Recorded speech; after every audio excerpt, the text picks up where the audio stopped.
L'un des premiers dilemmes que l'on rencontre lorsqu'on se lance dans la couture, c'est le choix de la machine. Le plus important consiste à déterminer quelles fonctions vous seront nécessaires. Il n'est pas utile de partir sur un modèle trop sophistiqué si vous n'êtes pas certaine que la couture vous plaira. Mais gardez également à l'esprit qu'une machine bon marché ne sera pas toujours une bonne affaire. L'idéal c'est à la fois une machine simple d'utilisation et proposant suffisamment de possibilités pour vous permettre de progresser. Pour bien choisir sa machine à coudre, il est important de prendre en compte ses désirs créatifs et le temps que l'on souhaite y consacrer, occasionnel ou régulier, reprise, habillement, décoration, patchwork, broderie ou encore le type de tissu que l'on souhaite travailler. Vos projets vous guideront dans le choix de votre machine à coudre.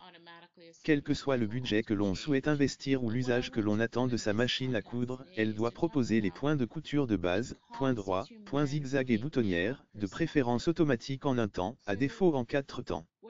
Attention, la mention « boutonnière en 4 temps » signifie que vous devez changer 4 fois vos paramètres de couture afin de coudre les 4 côtés de la boutonnière.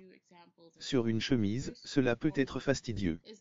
Le point pour couture stretch ou élastique s'avère utile pour travailler les tissus extensibles comme le jersey par exemple.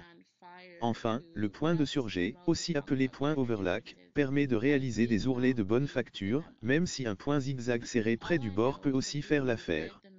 La machine à coudre doit proposer un minimum de pieds presseurs, ou pieds de biche, 4 dans l'idéal, un classique, un pour les fermetures éclairs, un pour les boutonnières et éventuellement un pose-bouton, pour cadrer les boutons. And passing this out as a memo in your workplace should be obvious to anyone that that's a bad idea. So I certainly don't defend him in terms of getting fired. If I was a company, I'd probably fire him too, because it just doesn't look good. It doesn't look good. It doesn't feel good, whether it's true or not. The question would be more about, is it appropriate in that format in the workplace? In a private conversation, even a conversation with colleagues who wanted to have that conversation, but to send that out to the company doesn't